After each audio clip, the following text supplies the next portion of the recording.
Una po sa ating mga balita, ngayon ang isang makasaysayang araw para sa mga pambansang pulisya matapos ang ceremonial turnover ng mga bagong baril para sa mga pulis. Ayon sa PNP, ito ang pinakamalaking distribusyon ng baril para sa ahensya.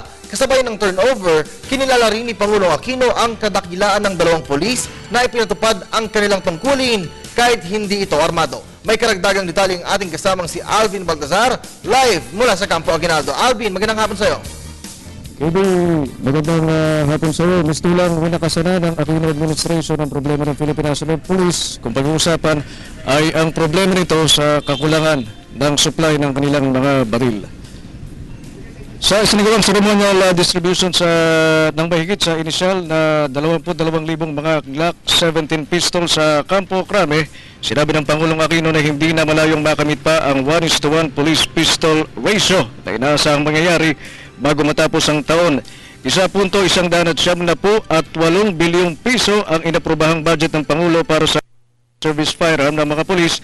Ngunit dahil anya sa maayos na bibig, malaki ang natipid at nadagdagan pa ang orihinal na higit 59,000 na target na bibiling armas ng pambansang pulisya. Pakinggan natin ang bahagi ng pahayag ng Pangulong Benigno Simeon Aquino III. Dahil sa maayos sa tapat na bibig, nakatipid ang PNP na mahigit 200 bilyong piso. Nandiyan po ang kwenta sa akin pong bandang kanan. Nakabili pa tayo ng dagdag na halos 15,000 piraso ng armas.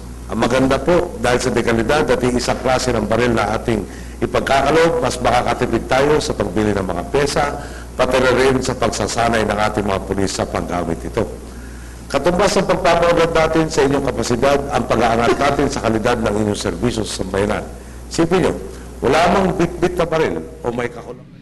Samantala, Kirby, kinilala din ng Pangulong Aquino ang pinakitang kabayanihan ng dalawang pulis na tumugon sa tawag ng kanilang tungkulin kahit walang bit-bit na mga baril. Kung nagawaan yan na makapagpakitang gilas kahit walang armas, sina PO2 Edrelyn Arbo at PO2 Felipe Moncatan, mas lalo umanong magagawa ng mga ito ang kanilang responsibilidad alagad ng batas. Kaya sa mismong talumpati ng Pangulo, agad na iniutos nito kay PNP Chief General Alan Purisima ang promotion ng magigiting na polis.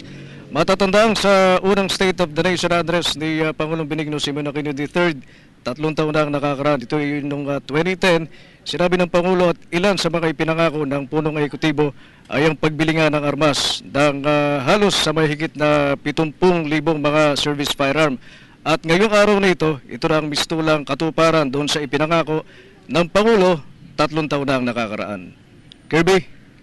Alright, maraming salamat sa iyo. Alvin Baltazar nag-uulat ng live mula sa Campo Aguinaldo.